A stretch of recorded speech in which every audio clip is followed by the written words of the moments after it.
আসসালামু আলাইকুম রাহমাতুল্লাহ। প্রিয় দর্শক, নামাজ পড়লে যে কত ফজিলত সেটা আপনি হয়তো জানেন না।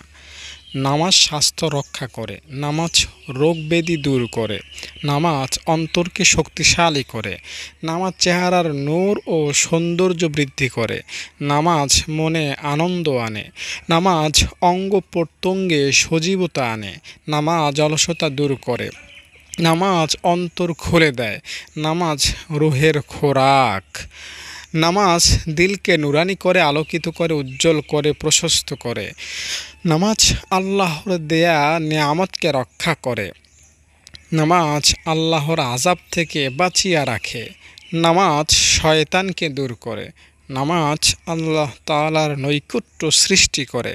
মোট কথা, শরীর ও অন্তর সুস্থ রাখার জন্য নামাজের অনেক গুরুত্ব আছে। এই কথাগুলি হাফেজ ইবনুল কাইয়্যিম রাহমাতুল্লাহি আলাইহি তার কিতাবে লিখেছেন। তাই ভাই বোন, বন্ধু, দর্শক শ্রোতা, নামাজ আমাদের শিখতে হবে। আমরা শুধু ফজর, জোহর, আসর, মাগরিব, এশা নামাজ জানি, এছাড়াও অনেক নামাজ আছে। আমি আজকে ফজর, জোহর, আসর, মাগরিব, এশা নামাজ সম্পর্কে তেমন আলোচনা করব না।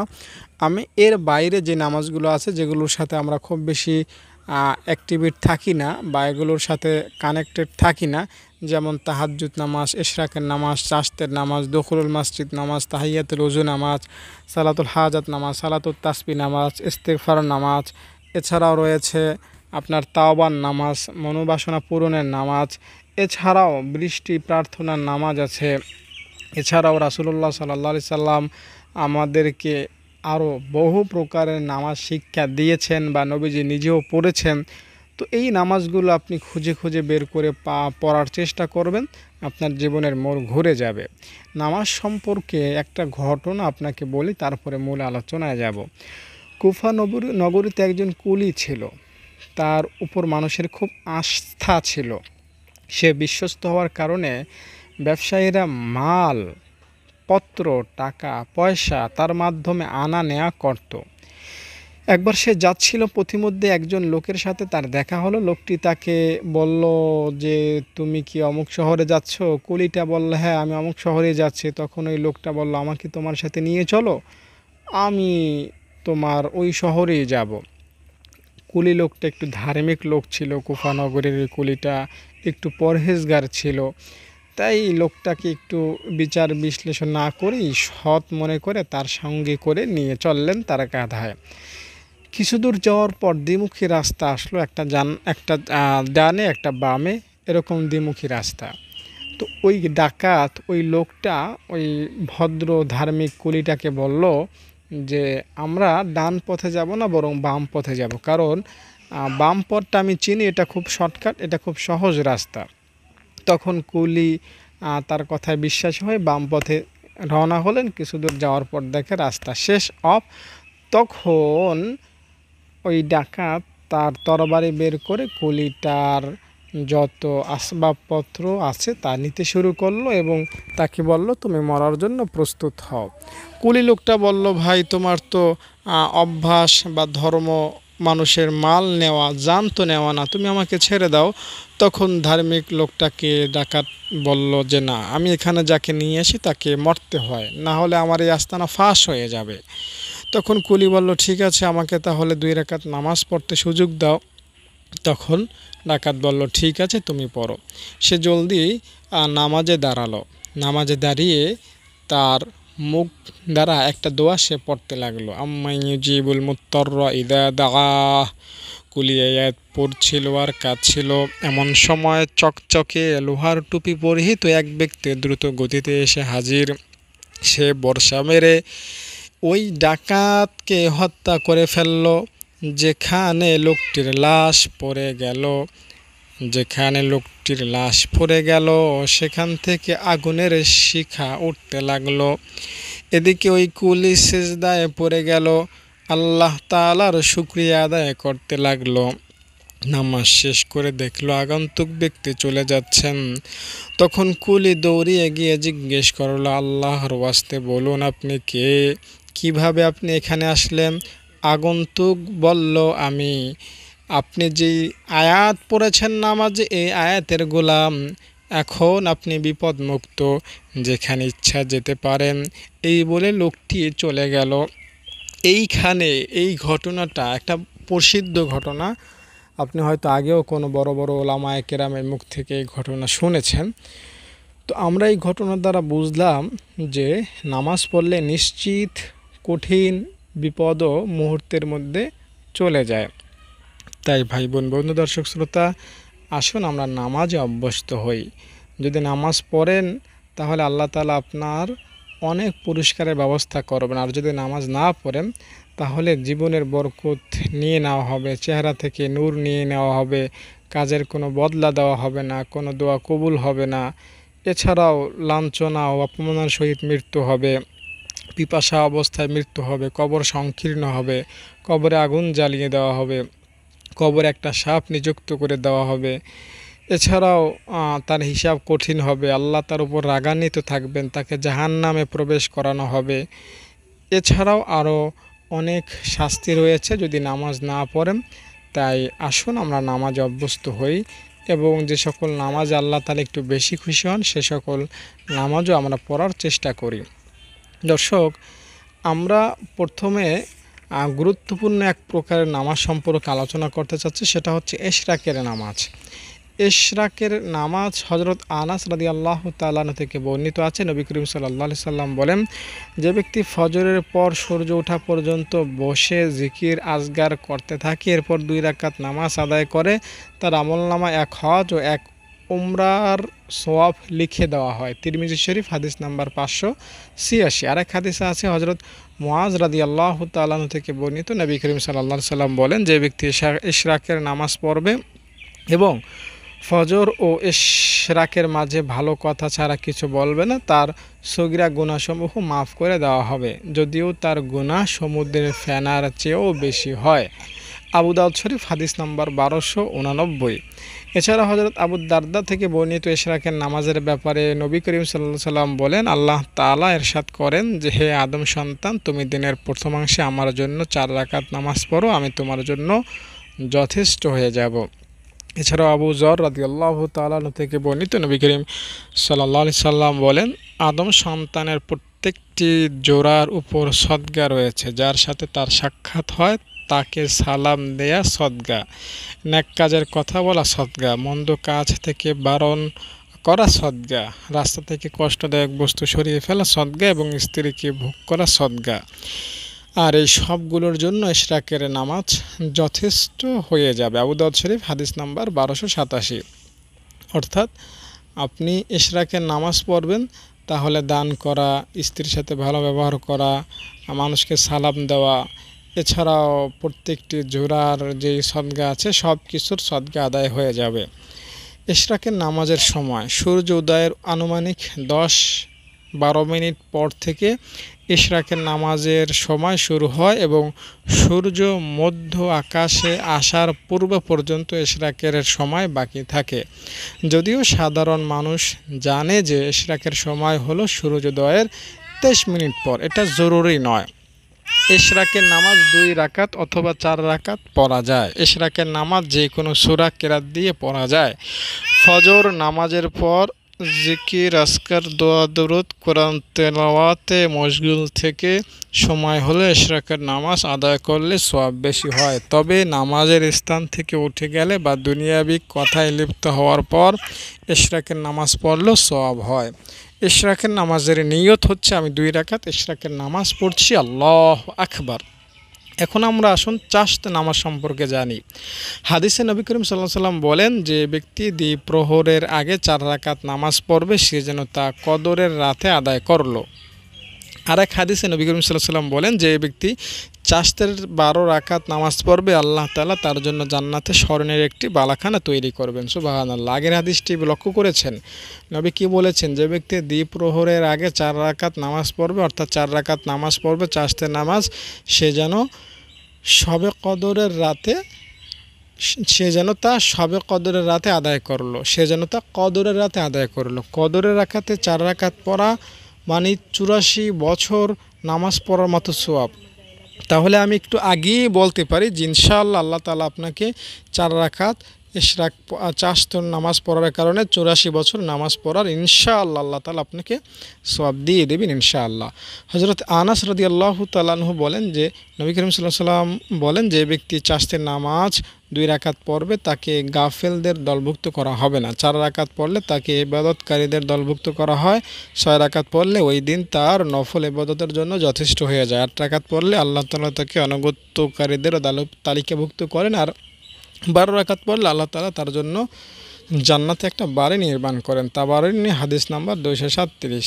চারস্তের নামাজের সময় আনুমানিক সূর্য যখন আকাশের 1/4 উপরে ওঠে তখন থেকে চারস্তের সময় শুরু হয় আর দ্বিপ্রহরের আগ পর্যন্ত তা থাকে। আনুমানিক 9টা বা 10টার দিকে এই নামাজ পড়া উত্তম, তবে সারা বছর 10টার আগেই পড়ার চেষ্টা করবেন। চারস্তের নামাজ 2 রাকাত থেকে 12 রাকাত পর্যন্ত পড়া যায়। চারস্তের নামাজ যে কোনো সূরা দিয়ে পড়া যায়, কোনো সমস্যা নাই। চারস্তের নামাজের নিয়ত হচ্ছে আমি 2 রাকাত চারস্তের নামাজ পড়ছি, আল্লাহু আকবার। এবার আসেন আওয়াবির নামাজে।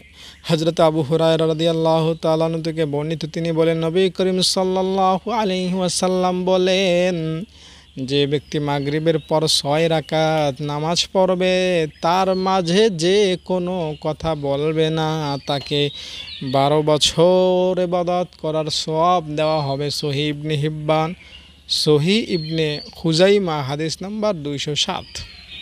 12 বছর, এখন 2023 মানে 2035 হয় এখন থেকে 12 বছর, তার মানে এখন থেকে টানা 2035 সাল পর্যন্ত নামাজ পড়লে যে সওয়াব, 6 রাকাত নামাজ পড়লে সেই সওয়াব হবে। এটা হচ্ছে সহজ কথা। দর্শক, হাদিসে আওয়াবির নামাজ সম্পর্কে আরও আছে, যে ব্যক্তি 20 রাকাত পড়বে আল্লাহ তাআলা তার জন্য জান্নাতে একটা ঘর তৈরি করবেন। সুবহানাল্লাহ। আওয়াবিনের নামাজের সময়, আওয়াবিনের নামাজ মাগরিবের পর 6 রাকাত থেকে নিয়ে 20 রাকাত পর্যন্ত পড়া যায়। সাধারণত সকলে 6 রাকাত পড়েন, তবে যদি কখনো খুব ব্যস্ততা থাকে তখন মাগরিবের সুন্নতের পর আর 4 রাকাত নফল পড়লে সুন্নত সহ মোট 6 রাকাত আওয়াবিন হিসাবে পড়লেই হয়ে যাবে। আওয়াবিনের নামাজ 2 রাকাত করে পড়তে হবে, 2 রাকাতের নিয়ত করে পড়তে হবে, একসাথে 4 রাকাত পড়া যাবে না। আওয়াবিন নামাজের নিয়ত, আমি 2 রাকাত আওয়াবিন নামাজ পড়ছি, আল্লাহু আকবার। তাহাজ্জুদ নামাজে আসেন, আমরা চলে যাই তাহাজ্জুদ নামাজে। ফরজ নামাজের পর যত প্রকার নফল নামাজ আছে তার মধ্যে তাহাজ্জুদ নামাজের ফজিলত সবচেয়ে বেশি। তাহাজ্জুদ নামাজের ফজিলত সম্পর্কে অনেক হাদিসে বর্ণিত আছে। হযরতে আবু হুরায়রা রাদিয়াল্লাহু তাআলা আনহু থেকে বর্ণিত, তিনি বলেন, নবী করিম সাল্লাল্লাহু আলাইহি ওয়াসাল্লাম বলেছেন, ফরজ নামাজের পর সমস্ত নফল নামাজের মধ্যে সবচেয়ে বেশি মর্যাদার নামাজ হলো গভীর রাতের নামাজ, অর্থাৎ তাহাজ্জুদ নামাজ। মুসলিম শরীফ হাদিস নং 2812। হযরতে আবু হুরায়রা রাদিয়াল্লাহু তাআলা আনহু থেকে বর্ণিত, তিনি বলেন, নবী করিম সাল্লাল্লাহু আলাইহি ওয়াসাল্লাম বলেন, রমজানের পর সর্বশ্রেষ্ঠ রোজা হলো মুহররমের রোজা, আর ফরজ নামাজের পর সর্বশ্রেষ্ঠ নামাজ হলো তাহাজ্জুদ নামাজ। মুসলিম শরীফ হাদিস নাম্বার 2812। হযরতে আবু মালিক আশআরী থেকে বর্ণিত, নবী করিম সাল্লাল্লাহু আলাইহি সাল্লাম বলেছেন, জান্নাতে এমন কিছু কামরা বা ঘর রয়েছে যার ভেতর থেকে বাহির দেখা যায় আর বাহির থেকে ভেতর দেখা যায়।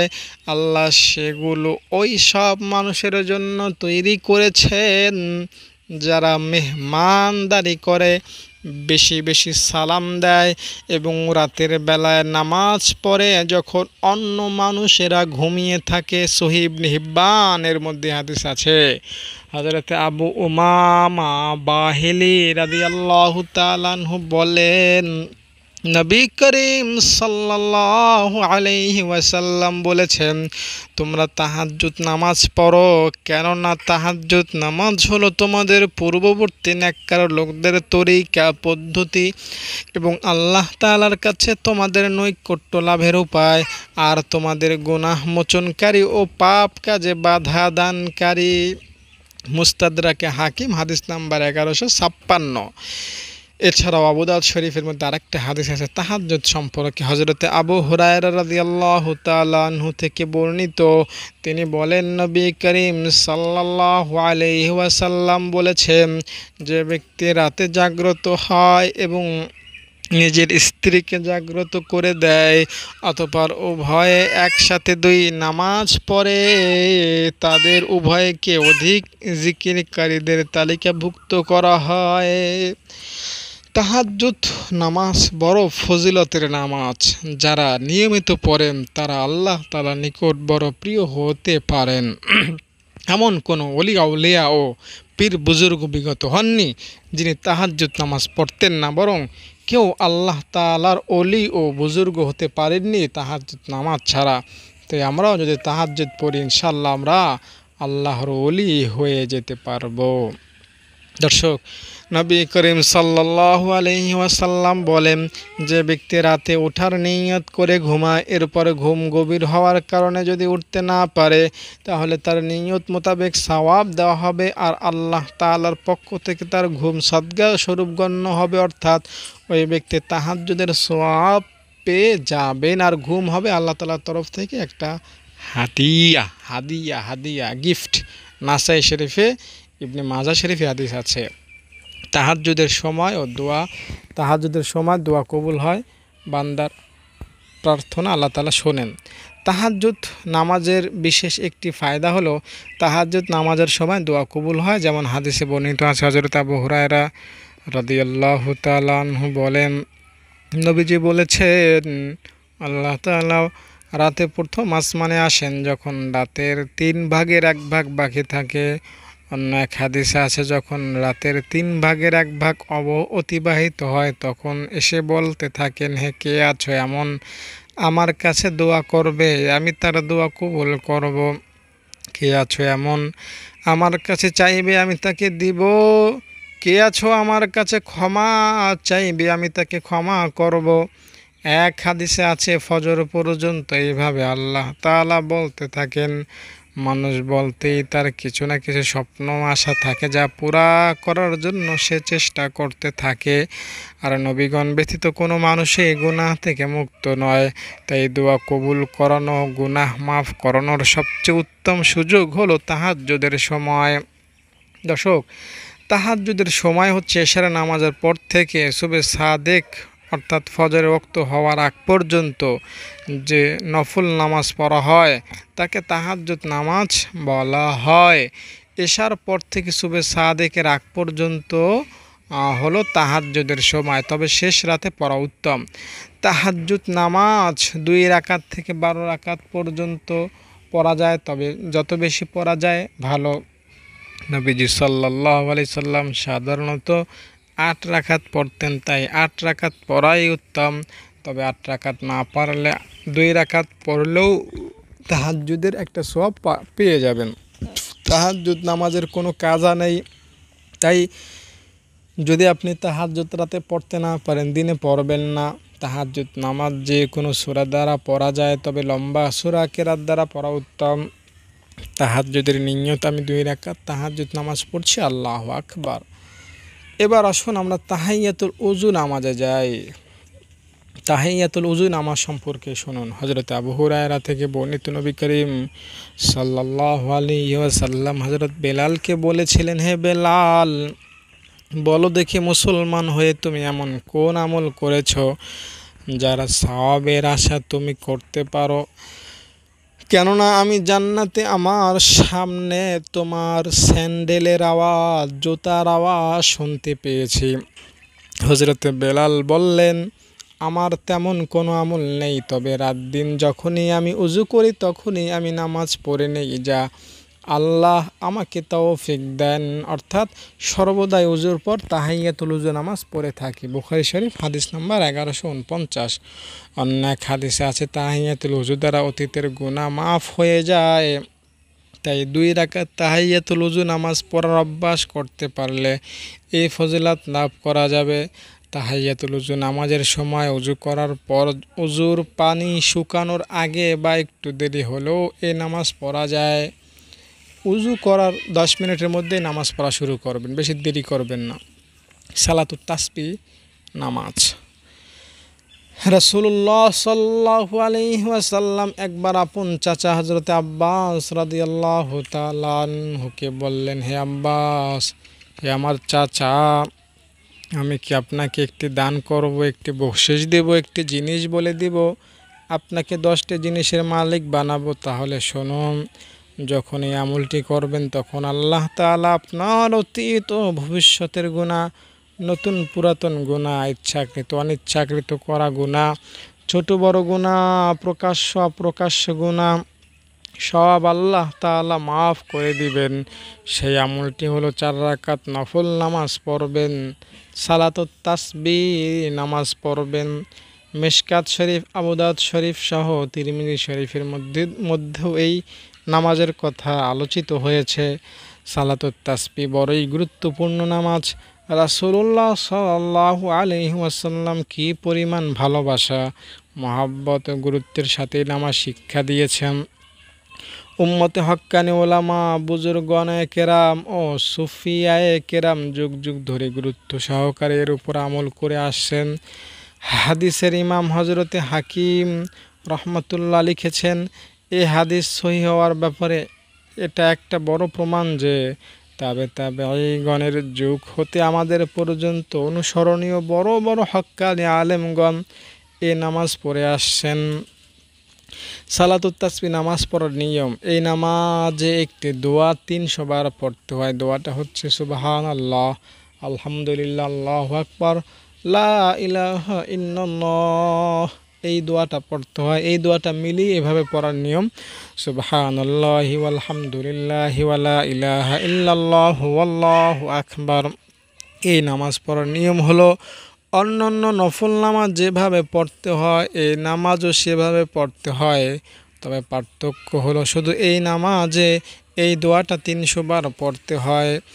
300 বার পড়ার নিয়ম হচ্ছে, সূরা ফাতিহা পড়ার আগে 15 বার, রুকুতে যাওয়ার আগে 10 বার, রুকুতে গিয়ে 10 বার, রুকু থেকে উঠে 10 বার, সেজদায় গিয়ে 10 বার, সেজদা থেকে বসে 10 বার, আবার দ্বিতীয় সেজদায় গিয়ে 10 বার, এই মোট 75 বার। এভাবে 4 রাকাতে এই সেম নিয়মে মোট 4 75-এ 300 হয়। 300 বার এভাবে পড়বেন, তাহলে আপনার সালাতুত তাসবিহ নামাজ কমপ্লিটলি আদায় হবে। দর্শক, সালাতুত তাসবিহ নামাজের সময় মাকরু ও নিষিদ্ধ সময় ছাড়া বাকি সব সময় এই নামাজ পড়া যায়।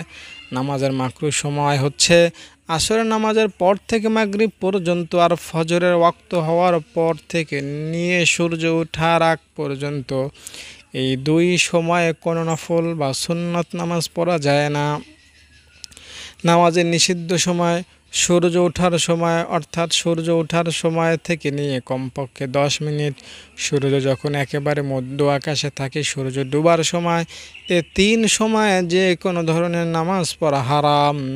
তবে সূর্য ডোবার সময় ওই দিনের আসরের নামাজ পড়া যায়।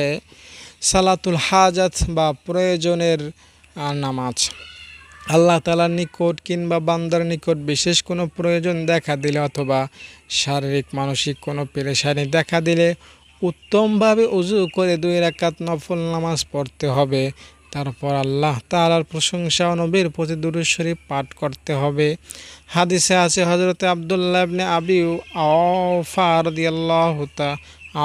রাদিয়াল্লাহু তাআলা আনহু বলেন, নবী করিম সাল্লাল্লাহু আলাইহি ওয়াসাল্লাম বলেন, আল্লাহর নিকট কিংবা বান্দার নিকট বিশেষ কোনো প্রয়োজন দেখা দিলে অথবা শারীরিক মানসিক কোনো পেরেশানি দেখা দিলে উত্তমভাবে ওযু করে 2 রাকাত নফল নামাজ পড়বে। তারপর আল্লাহ তাআলার প্রশংসা ও দুরূদ শরীফ পাঠ করে আল্লাহ তাআলার নিকট দোয়া করবে। এছাড়াও রয়েছে জাওয়ালের নামাজ, অর্থাৎ সূর্য ঢোলার নামাজ। সূর্য পশ্চিম আকাশে ঢোলার পর 4 রাকাত নামাজ পড়া। হাদিসে বর্ণিত আছে, হযরত আব্দুল্লাহ ইবনে সায়েব রাদিয়াল্লাহু তাআলা আনহু থেকে বর্ণিত, রাসূলুল্লাহ সাল্লাল্লাহু আলাইহি ওয়াসাল্লাম নিয়মিত এই নামাজ পড়তেন। তিনি বলেছেন, সূর্য ঢোলার সময় আসমানের রহমতের দরজা খোলা হয়, তাই আমি চাই যে এই সময় আমার নেক আমল সেখানে পৌঁছে যাক। তিরমিজি শরীফ হাদিস নাম্বার 478, রাসূলুল্লাহ সাল্লাল্লাহু আলাইহি সাল্লামে 4 রাকাত নামাজ এক সালামে পড়তেন। জাওয়ালের নামাজের নিয়ত, আমি 4 রাকাত জাওয়ালের নামাজ পড়ছি, আল্লাহু আকবার। ইসলাম ধর্মের ভিত্তি ও বুনিয়াদ হলো 5টি জিনিসের উপর: কালিমা, নামাজ, রোজা ও হজ, যাকাত। তাই দর্শক, নামাজ আমরা গুরুত্ব দিয়ে পড়ার চেষ্টা করব। যেই সকল নামাজ সম্পর্কে আমি আপনাকে শোনালাম, এই নামাজগুলো যদি আপনি পড়েন তো ইনশাল্লাহ দুনিয়ায় সফলতা, পরকালে মুক্তি, দুনিয়ার যত ধরনের আশা আকাঙ্ক্ষা আছে সব আশা আকাঙ্ক্ষা পূরণ হবে। 40-50 বছরের গুনাহ থাকলেও মাফ হবে, হাজার হাজার প্রয়োজন থাকলেও আল্লাহ তাআলা পূরণ করে দিবেন। সালাতুত তাসবিহ নামাজ সম্পর্কে আমি ফাজাইল আমলের মধ্যে একটা হাদিস পড়েছিলাম, সেখানে বলা আছে সালাতুত তাসবিহ নামাজ কেউ যদি পড়ে তার ছোট বড় সব গুনাহ মাফ হয়ে যায়। তাই আমি যে সকল নামাজ আপনাকে শোনালাম, এই নামাজের মধ্যে থেকে যেই নামাজ আপনার কাছে সহজ মনে হয়, ভালো লাগে, সেই নামাজই পড়বেন। ইনশাআল্লাহ সফল হয়ে যাবেন, আল্লাহ তাআলার কাছে প্রিয় হয়ে যাবেন, পরকালে জান্নাত পেয়ে যাবেন, জাহান্নাম থেকে বেঁচে যাবেন। ভালো থাকেন, নিরাপদে থাকেন, সুরক্ষিত থাকেন। আসসালামু আলাইকুম।